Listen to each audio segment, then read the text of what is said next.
Welcome back to Zestology. I'm Tony Wrighton, inside my house at the moment, on lockdown, and actually isolating as well. Almost 2 weeks ago, my son developed a new cough, quite a bad cough actually. He's absolutely fine apart from that. And since then, me and my partner have developed the symptoms of coronavirus as well.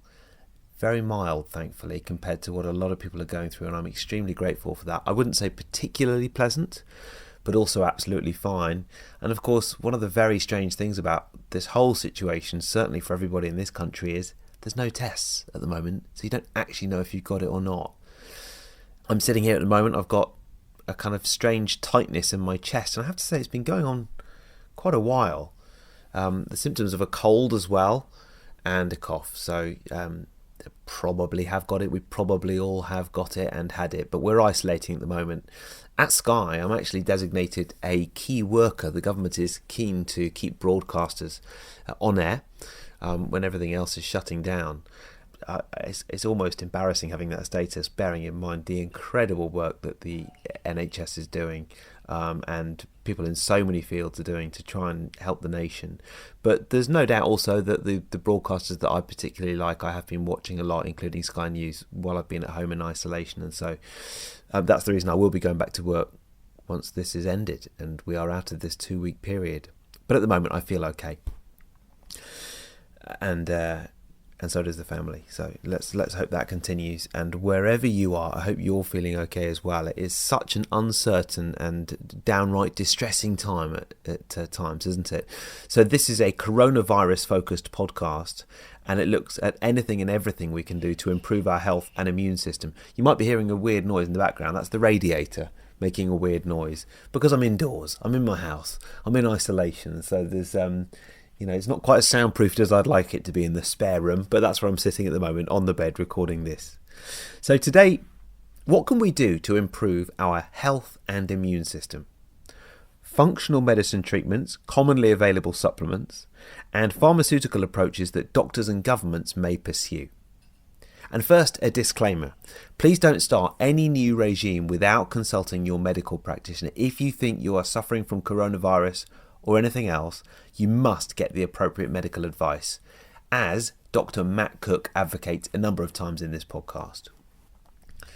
Dr. Matt Cook is a functional medicine practitioner, and he runs a clinic called BioReset Medical. He's one of the world's top experts in the area of natural health and immunity, and I first heard about him from Ben Greenfield and Dave Asprey. He spent the past several weeks basically immersing himself and distilling the latest coronavirus research, talking with experts around the world and integrating a pretty vast clinical experience to providing bang up to date information to the public, treatment options and medical practitioners as well. As you'll hear, he's reading every available study every day, and he's changing his approach based on the science daily as well. So that makes it really exciting. This is the first in potentially a series of podcasts we'll do, because the advice is changing so quickly. We might have more information in a month's time.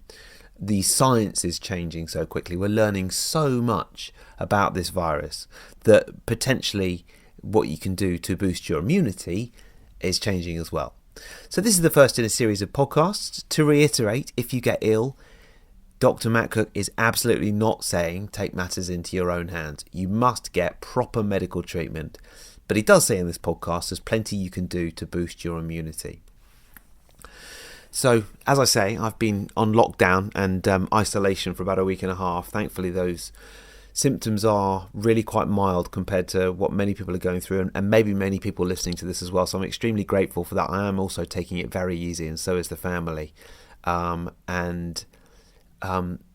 I have been diagnosed at some point, or if I have got coronavirus, it'll make going back to work a lot easier, and it'll also make potentially helping other people, neighbours, and anyone else who might need it. It'll make it a lot easier if I have had it, so that's something. There are glimmers of good news over the last couple of weeks, and just before we start this podcast, I did want to reflect on those. I don't think any of us would choose this situation, the dreadful financial turmoil that so many people are going through, not to mention the health problems that people are going to, and and increasingly, unfortunately, deaths around the world as well. Something that happened last night in the UK was that everybody came together outside their windows and front doors at 8 p.m. and basically just had this huge spontaneous, well, it wasn't spontaneous because it was planned, but this huge round of applause for the NHS and for our health workers and for everybody contributing in this fight. And I have to say, it was so moving. I had tears in my eyes. I was wondering if my street would do it. I was wondering if the message had got out there. You kind of think, have other people seen this meme? Because I certainly have. And at 8 o'clock on the in fact, it started about a minute early. And I said, hang on a second, can you hear that? And the whole street were out there banging on saucepans and cheering and waving at each other. It was a very moving, quite emotional moment. And in a funny kind of way, this crisis is bringing communities together. Certainly I've got to know my neighbours better, virtually and at a kind of 2 metre distance, than I've ever known them before. And they're all stepping up in extraordinary ways as well. My neighbour Tom from 2 doors down brought round some eggs and left them on the doorstep a couple of days ago, which is just so kind and so nice, and refused to take any payment for it as well. Those are the glimmers, aren't they? And this is not a situation that any of us would choose. But you have to kind of live in the moment and take any positives that you can. So I hope you are as safe and healthy as possible. I hope you find this podcast useful. Dr. Matt Cook, I think it's a really important podcast, and I've no doubt you'll be taking action from listening to it. And I'll be back at the end of the podcast. Here is Dr. Matt Cook on Zestology.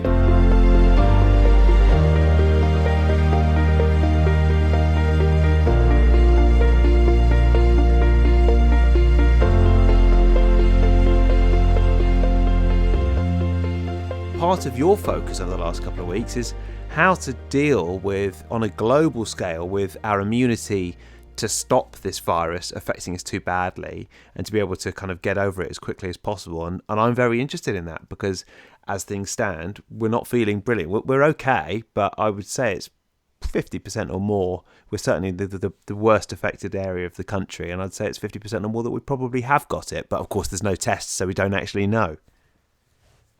I know it's quite overwhelming. So then how I'm thinking about it is that remember I said sometimes it can affect the lungs, sometimes it can affect the upper respiratory tract, sometimes it can affect the gastrointestinal tract. And so what I've been doing is curating and putting together a list of strategies that can improve the health in each one of those areas. And so we can go through this. And so then you can start to do some of these strategies. And I've kind of listed out some companies that I like, but basically even I have access to kind of everything. And all of my companies are out of stock because everyone is buying things. Right. But slowly products are coming back online. So then as I go through products, you're going to be able to find a lot of these products somewhere. And they're going to become more and more available. And then as I walk through the different problem areas, then what we need to do is just develop strategies to deal with all of those so that ultimately we have a coherent strategy for wellness. And then part 2 is then we have to think about what is our coherent strategy for treating this. And there's scientific studies going on all over the world. And then I can walk you through some of those. And so then the sweet spot is putting together the wellness strategies with probably some drug strategies. And then there are also some strategies of things that I do that are probably going to be harder to get, but may help people on the recovery side. And so we'll talk about those as well. Yeah. I mean, it's quite interesting. Just before we get into that, there's been 2 different modelling studies done in this country, one by Imperial College and one yesterday that came out by Oxford University. And the Imperial College one suggested that, it's all been quite low level so far, and it had some frankly pretty terrifying consequences if we didn't immediately lock down and get a lot more tests out there. The second one from Oxford University reckons that it's been circulating far longer, this virus, than we actually previously thought, and the incubation period is very long, which may mean as many as half of the population in this country have already had it and have had such mild symptoms that most of them haven't noticed. So, I mean, I just wondered what you thought about that, really.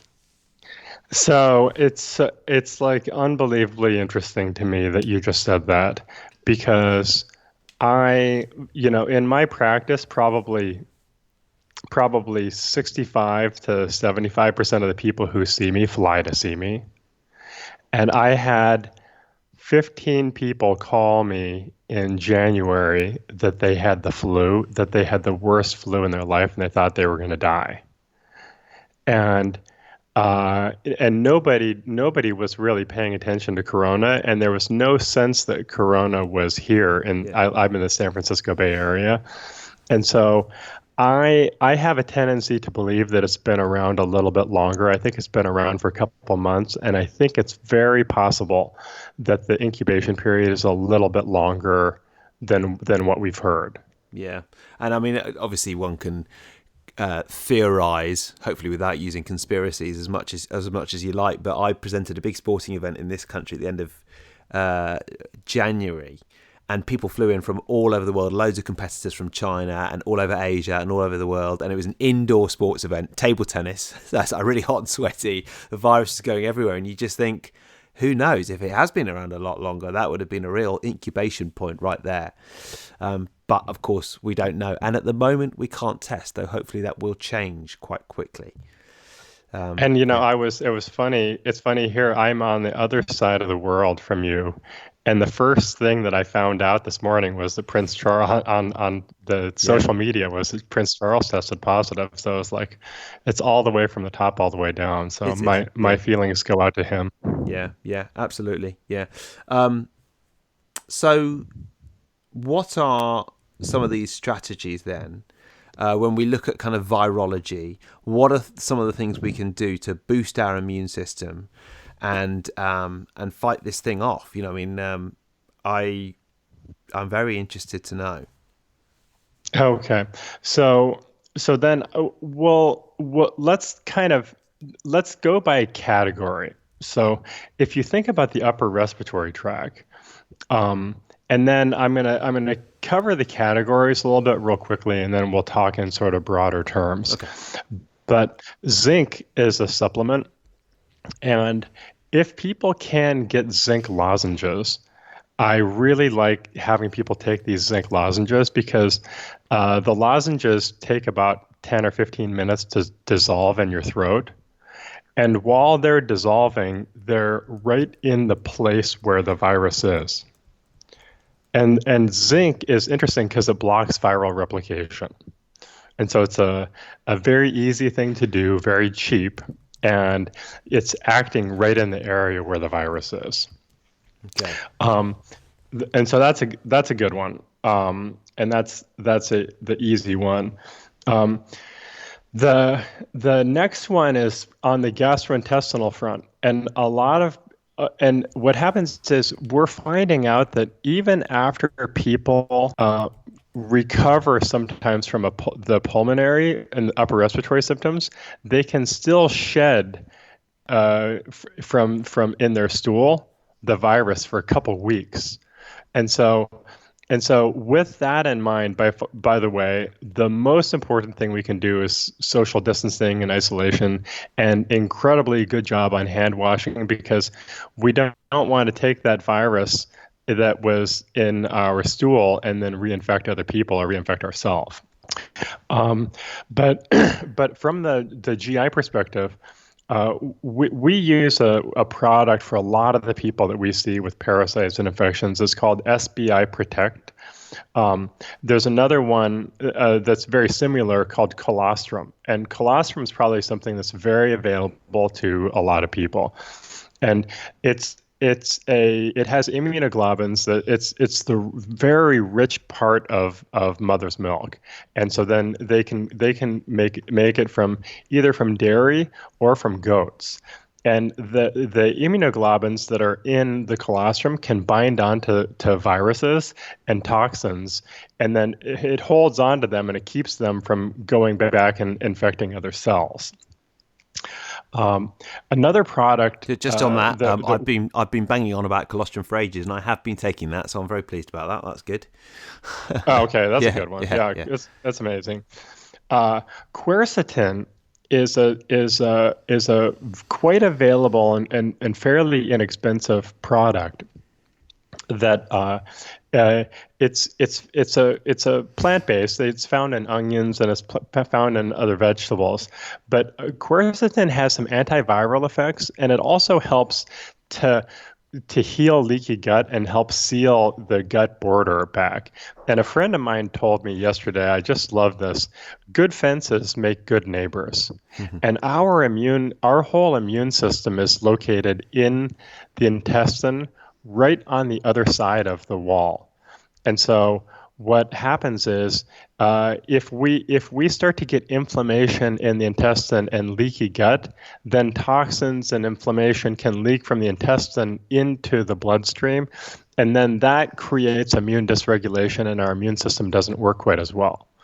And so if I can use quercetin and it has some antiviral effect in the intestine, and then some of it can get absorbed into the bloodstream where it can continue to have an antiviral effect, where it might have an antiviral effect all the way up in the lungs or up in the throat. And so then now we're beginning to work towards strategies where we're getting a 2-for-1. And it's a very well tolerated and safe supplement for people to start taking. Okay, brilliant. Now then the next one, and I can go on and on and on, but the next one for simplicity is a really good probiotic. And know that every functional medicine doctor on the planet has their favorite probiotic, and I have a lot that I like, and I will circle through different ones. But know that by adding the good bacteria in, that can help create a better balance between the good and bad bacteria. And creating a better balance seems to have a beneficial effect on how our immune system works. And then once we do that, then that creates harmony in the gastrointestinal system. If we can create harmony in that system and get that, and that promotes better immune system functioning, then that helps our goal of our overall immune system being dialed in to deal with this big infection that's happening. Does that make sense? It does. Yeah. So that's a good one. And then the next category that we've been talking about is something called mitochondrial virus reset. And the idea of this is that if each cell in your body has a whole bunch of little mitochondria inside, and they're like the powerhouse of the cell. They make energy. They help you maintain a positive electrical balance and charge in your cells. And the healthier your mitochondria are, the healthier you are. And so I would say, if you looked at my practice, almost everything that I do is designed to help your mitochondria work better so that I improve the health of every single cell. Because if we could improve the health of every cell in your body, then every organ system is going to work better. And so we have some strategies that increase NAD, which is it's sort of like energy. And energy, it's an energy signaling molecule that helps detox, and it helps make energy in your mitochondria. And then there's a supplement, and then I'll send this to you, called the One, and it's fully designed just to improve mitochondrial function. And so and so then we're very positive on these as strategies to improve mitochondrial function. We have a lot of patients who we actually take NAD, which is a little, and we put it in a syringe, and you can inject it subcutaneously.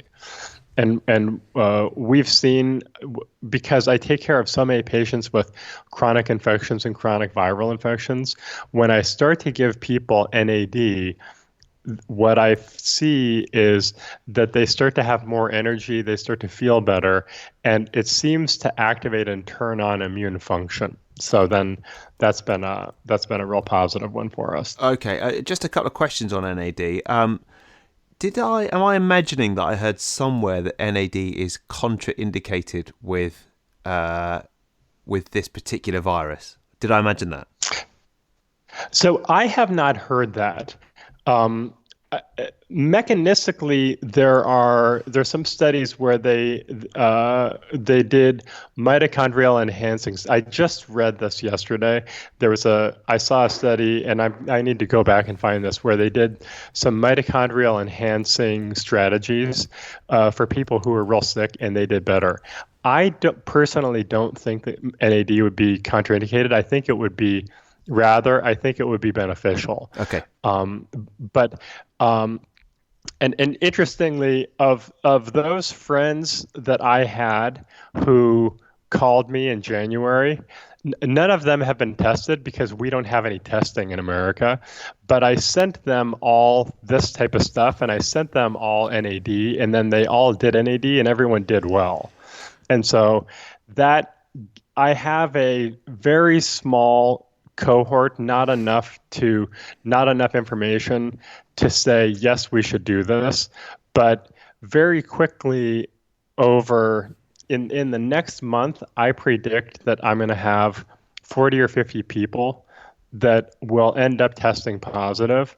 And then what's going to happen is we're going to treat all of those people, and then hopefully I'll come back and talk to you, and we'll begin to say, this is the greatest experiment of our lives. Yeah. Because normally what would happen is we would treat people, and I'd come back in a year and I'd tell you what I learned. Yes. But this whole thing is so accelerated that we're going to figure it out quickly. And you mentioned the one. Is that Quicksilver Scientific product? Yeah, it's so good. Okay, really? Because I actually I have some in my fridge and I haven't tried it yet. So maybe I'll bust that out tonight. Oh, it's perfect. Yeah, bust that out today. Is it is it one of those ones that's so good for energy that you should have it in the morning, or can you have it any time of day? Well, if you're feeling a little bit under the weather already, I would do it tonight. Okay. But I think it's probably more along the lines of a homeostatic. So it's probably just going to balance you. And interestingly, I have a lot of people who could not sleep, and I started them on the one and NAD. And then all of a sudden they started sleeping, because sleep is sometimes it's a little bit of a high energy state. You have to have enough energy to actually relax. Yeah. And okay, so that's, and I was going to ask another question about NAD, about the one, but what I was going to ask is, in terms of detox, is there, I mean, I'm always wary with some supplements I take. I basically react so well that my body tries to get rid of all the kind of toxins at once, and I actually find there's a bit of an overreaction to supplements. Is that the case with the one, do you think, or is it just pretty good for you? I haven't had any symptoms, and I haven't had anyone have any symptoms from the one. But I mean, I find that for instance with methylated vitamins, if I take too many at once, I'm like, whoa, it's just trying to detox all at once kind of thing. So what I would do is I would take a real low dose tonight, and then I would slowly work my way up. And that is such a good comment for people to begin to pay attention to, because there's a little sense of panic that if one is good, 10 is better. Yeah. And so people are I think people are at a little bit of a risk of overdoing it. And I want people to know that most people are doing really well. And interestingly, probably lower doses and doses that have no side effects. And so we work our way up is going to be better. And all of a lot of the things that we're talking about have the potential to modulate the immune system. And this is the name of the game. We don't want to do anything crazy. We just want to modulate the immune system and calm it down, because if we do, that will lead us to having a lower probability of going in into that cytokine storm and sepsis that's really the thing that gets us. And so that's why I'm trying to kind of develop strategies that are going to calm the immune system down and support us to get us through this bridge period. And so then healing the gut and minimizing, debulking the total amount of virus, I think is my strategy that is gonna hopefully make us resistant to the really bad things that could happen to us. Okay.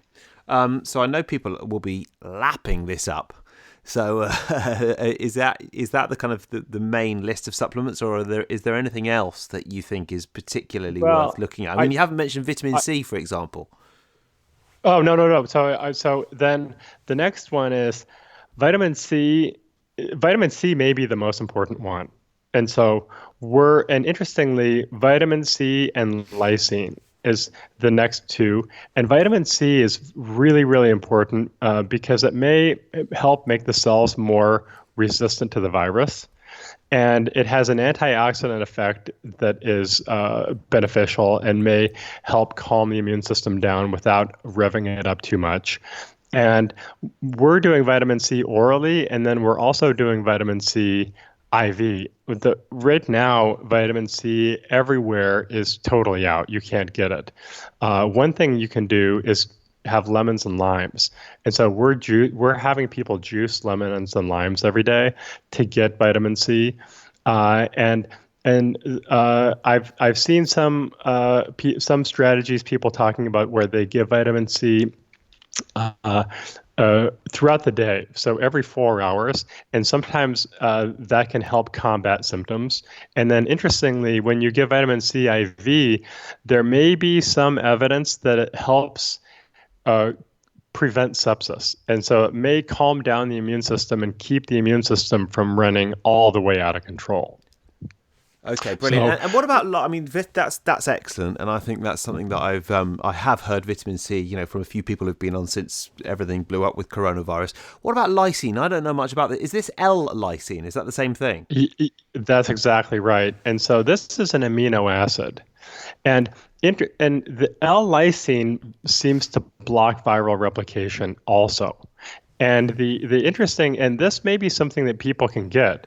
And so then imagine I have multiple strategies to block viral replication. For example, like I might have zinc, and then I have lysine. So they're acting in different ways, but doing the same thing.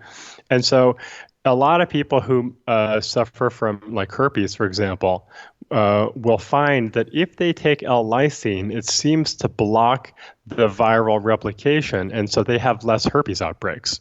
And so it's one strategy that we've used for years and years and years with all kinds of different patients with viral infections.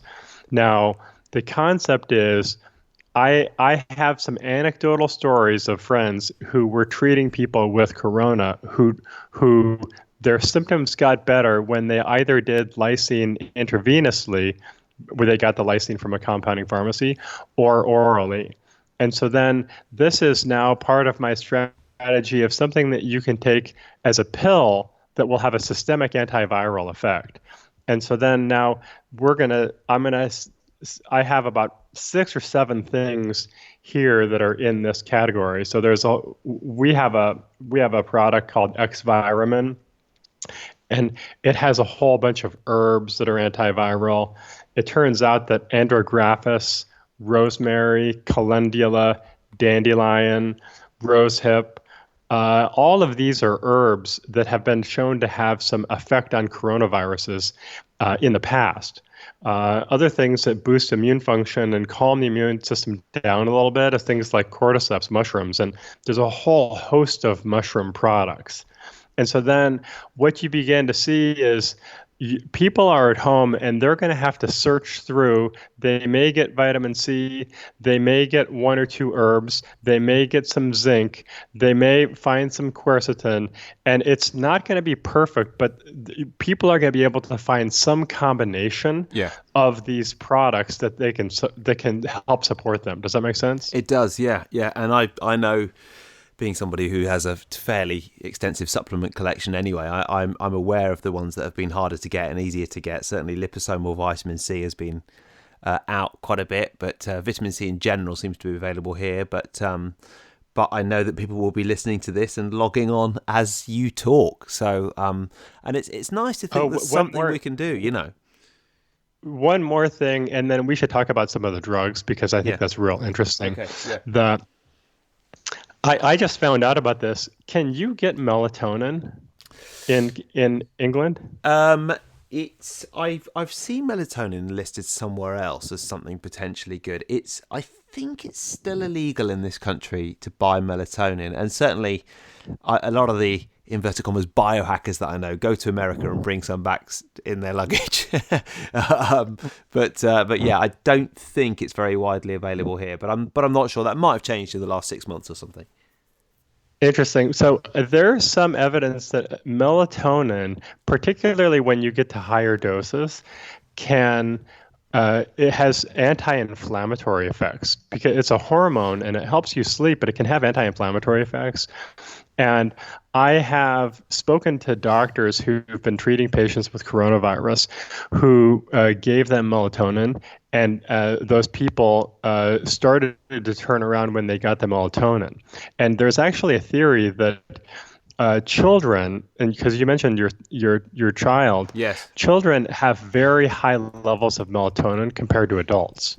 Right. And the great thing about that is that may be one of the reasons why they're more resistant to the coronavirus than we are.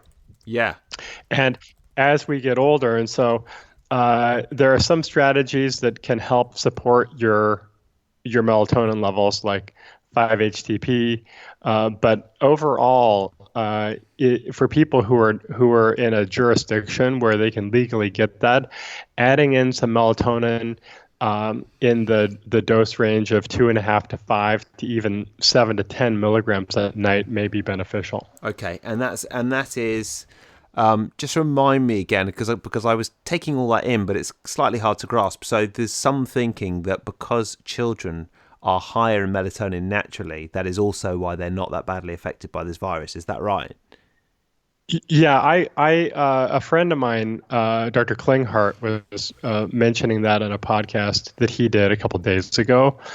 And interestingly, NAD levels drop by 90% from age 1 to age 90. And so then you begin to think, try to reverse engineer this.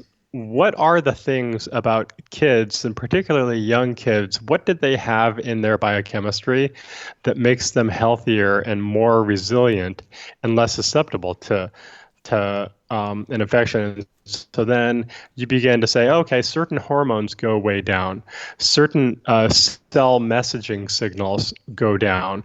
And so then part of what we're doing is to say, hey, quercetin has some antiviral effects, and so that's just like a specific thing that's almost like a drug. There's an olive leaf and some olive leaf extracts, and there's one called oleuropein, has some antiviral effects. But then there's another strategy, which is just improving our overall health, getting good sleep, and trying to reset ourselves to a younger age. That may be actually beneficial, and this is what we hope to learn the more and more patients we start to treat. Okay. Just interrupting this podcast for one moment to remind you that it is brought to you by my partners Bioptimizers, and I've been teaming up with them to boost the health of the gut. And what a good time to do that when everything is as strange as it is right now, and we're talking about immunity, and even in this podcast we're talking about probiotics.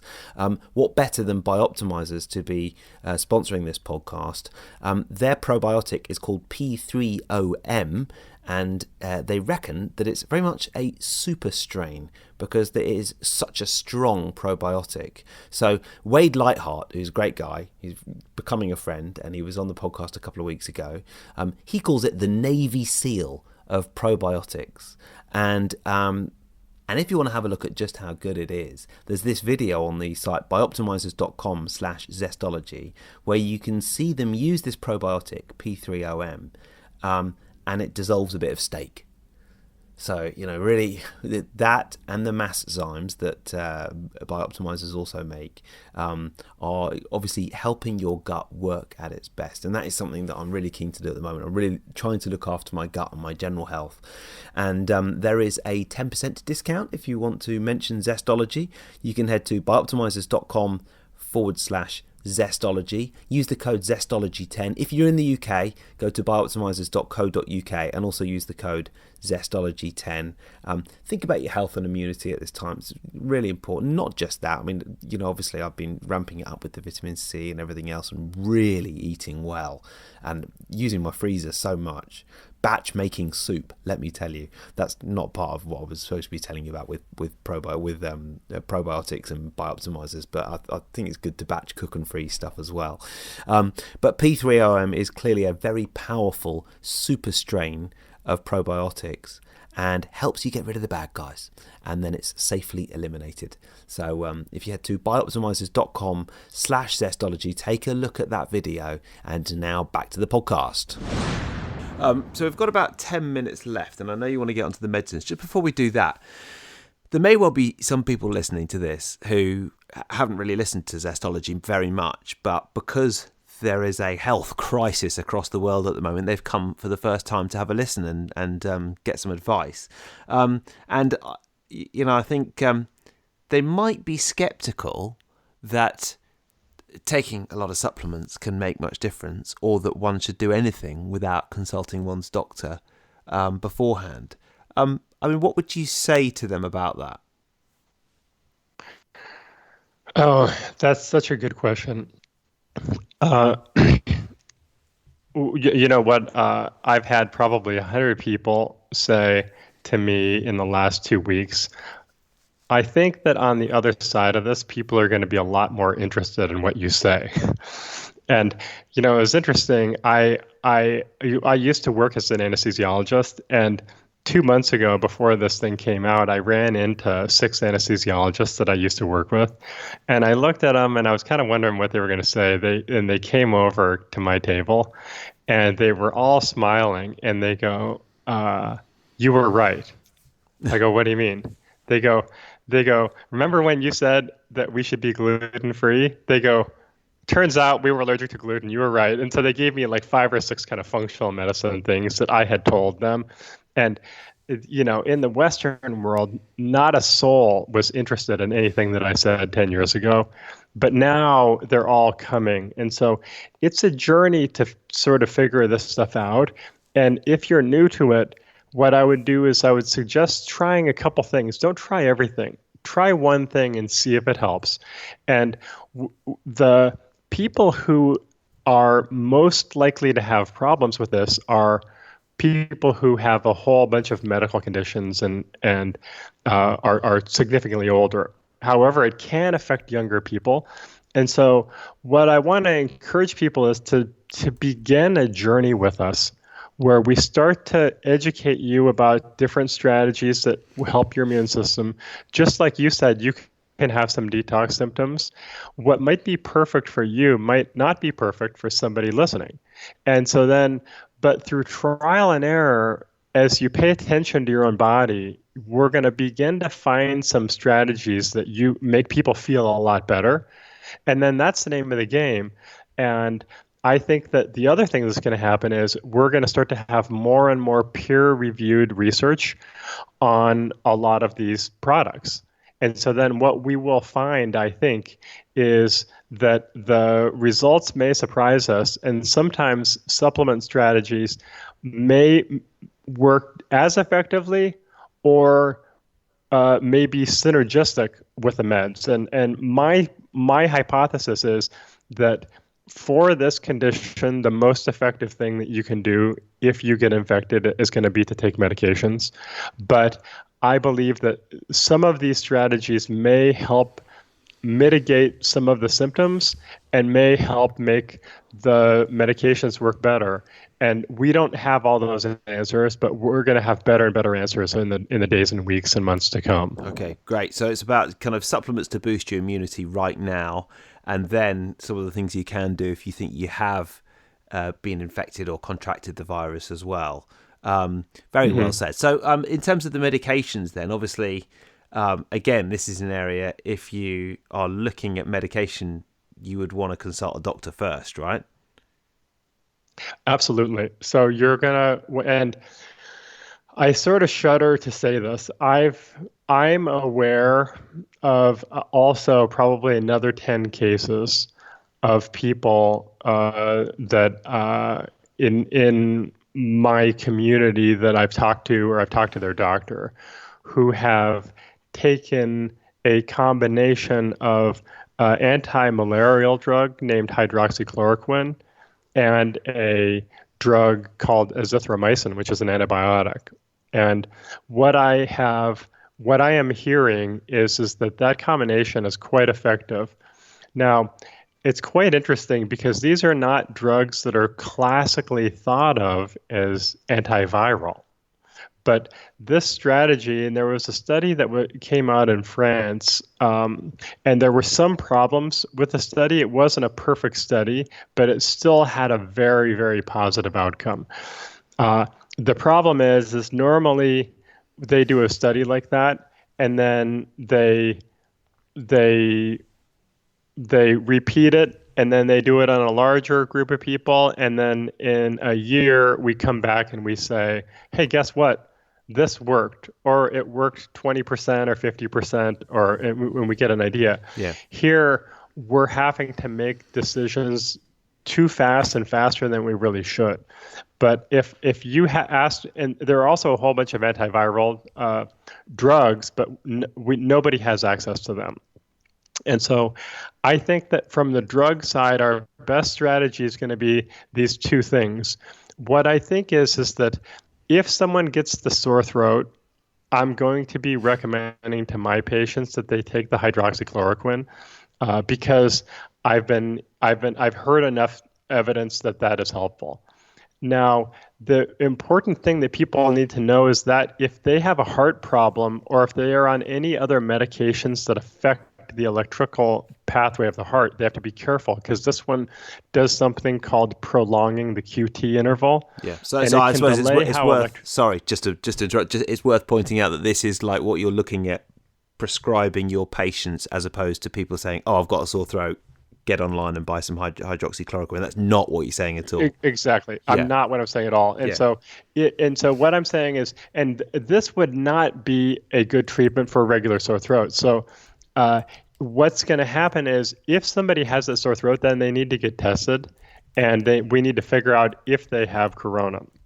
And then if they have corona and if they have these symptoms, that's what I'm doing. But I have to tell you, I was doing this for a handful of people, and now almost the entire supply of hydroxychloroquine is like gone in the United States. Right. It's really interesting. Yeah.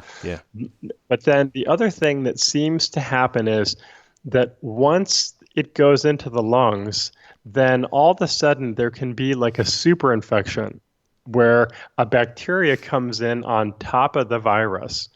And so you can add in this drug called azithromycin. The problem is both azithromycin and hydroxychloroquine, both of these drugs delay the electrical pathway that goes through the heart. And so then it can slow down your heart and it can cause problems with your heart. Now, who are the people who are most at risk of having problems? Older people with heart problems. Yeah. And normally what we would do is monitor them and do it very carefully, but we don't have any hospital beds. And then the hospitals are probably high likelihood for people getting infected with corona. So we're in this incredible catch-22, which then brings me back to anything that we can do to improve our health, avoid smoking, avoid toxins, get sleep, and optimize how our immune system is working, take some vitamin C, do all of those strategies. They're not perfect, but they're probably better than nothing. And we really want to avoid problems. And then also people really need to know not to take matters into their own hands, because these drugs can definitely have side effects. And it's gonna, I would say in a month, we're gonna know 3 times more than we know right now. And so this is just a snapshot today to give us a sense of where we are. But it's going to be a rapidly evolving conversation. Yeah. Well, why don't we chat again in a month or 6 weeks or something, I and would look love at it? that. That'd be great. Yeah, I would love that as well. I mean, honestly, I've been making lots of notes as we go, and yeah, it's just such a fascinating area. It is extraordinary how much we are all learning, not just about the ways to fight this virus as we've been outlining in this podcast, but about ourselves as we kind of get locked in with our families for a long time at once. And as I was saying on another podcast, it is actually some of the most boring things that work the best. Things like, you mentioned sleep. Well, actually, if we can try and get a decent amount of sleep and a bit of sunlight and a bit of exercise and everything else, of course it does work as well. But they aren't particularly glamorous. They're not. It's not the same as taking the one on a daily basis, is it? Exactly. But they may be as powerful. Yeah. They may be as powerful, and the one is kind of designed just to help you do those things. Yeah. And so then we're going to develop those strategies. And interestingly, I see a silver lining, because normally I would be working day and night, but instead I'm talking to you and talking to other people. And I think that we are going to build a connective web of people that are interested in helping humanity. And I just think that when we get through this, we're going to be stronger and more connected as a human race than we've ever been. And so I'm both sort of stressed and worried about my patients, but I'm more inspired than I've ever been. And so, yeah. And what's the feedback? I know you've been speaking to Ben Greenfield and Dave Asprey and the likes. What's the feedback been already in terms of you focusing in specifically on this issue?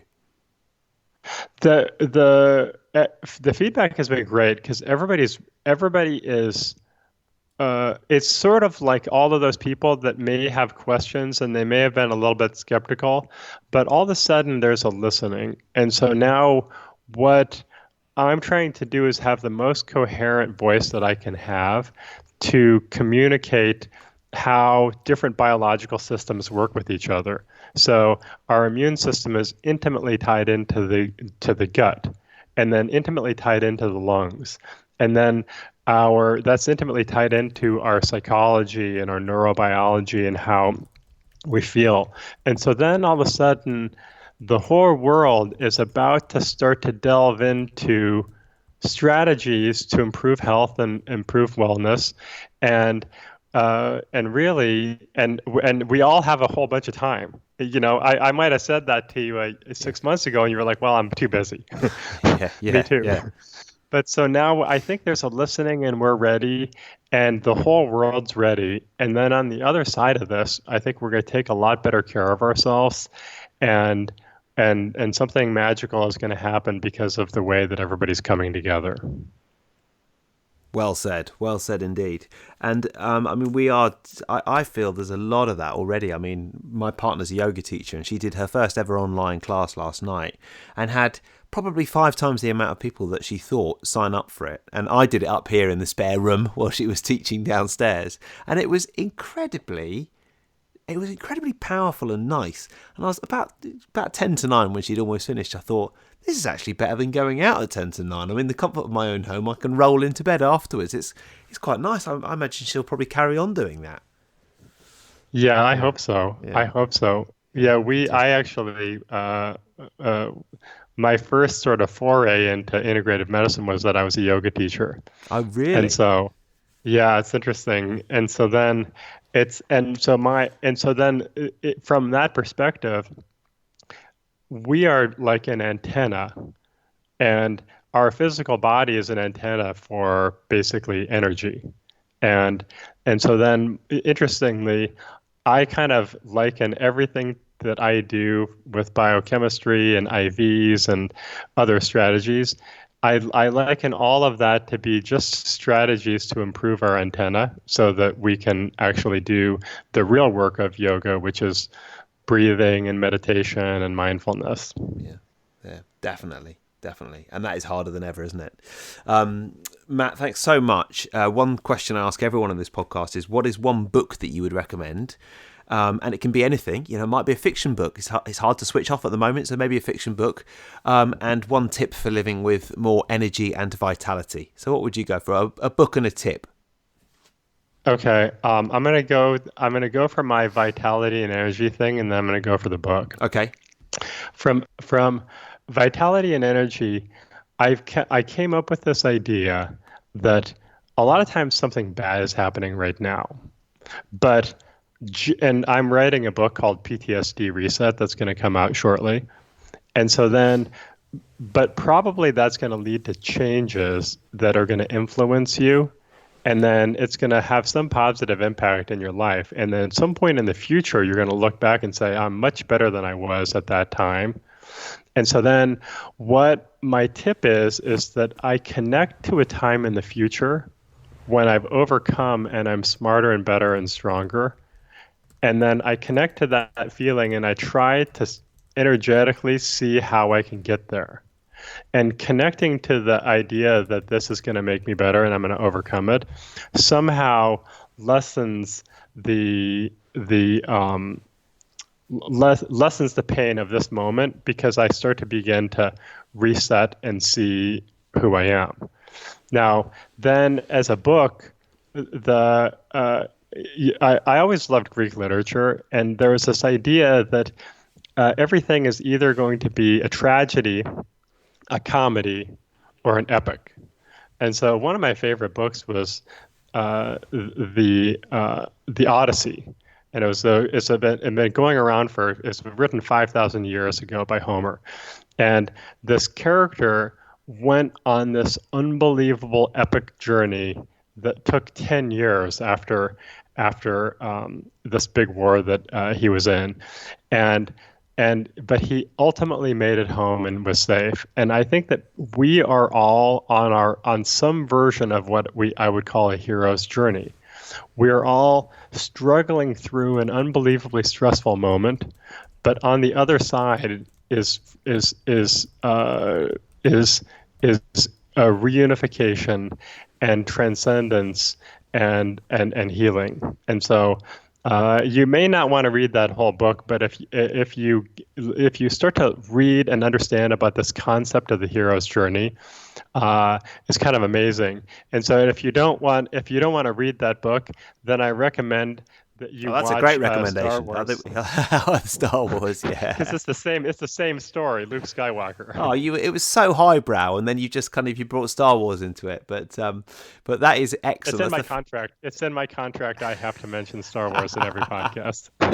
And the Odyssey. I mean, what a wonderful, what a well-educated book recommendation. I'm pretty sure I had to read that in Italian at university, and I got about one page in and then just thought, on every level, this is too much of a struggle. But thank you so much for that. And the health odyssey metaphor is something that I think we will return to again and again over the next few weeks and months. So, well, look, Matt, let's catch up again, because as you say, it is likely that in a month or 6 weeks, we'll know quite a lot more. Yeah.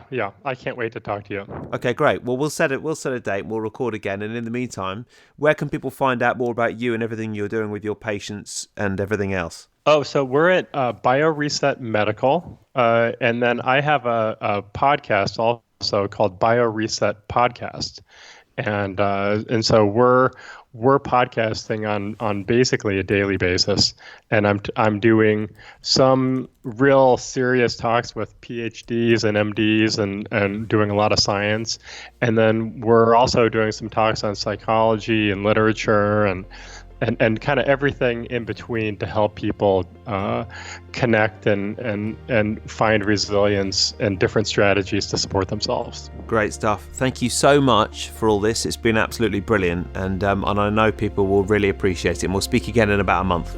Okay, awesome. I can't wait.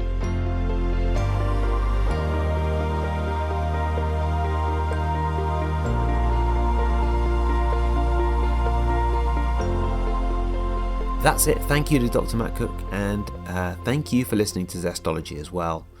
I'm going to take it fairly easy, not record anything else today because I am resting at home.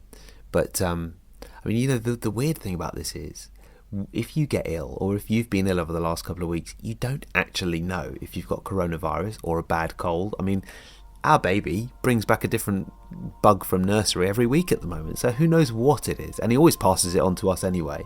Of course, the moment he developed a cough, I had to not go into Sky and not go into work and self-isolate. But that's just one of the weird things about this situation, and we hope that testing will come in very soon. Good luck to you, be healthy, and I'll see you next time on Zestology.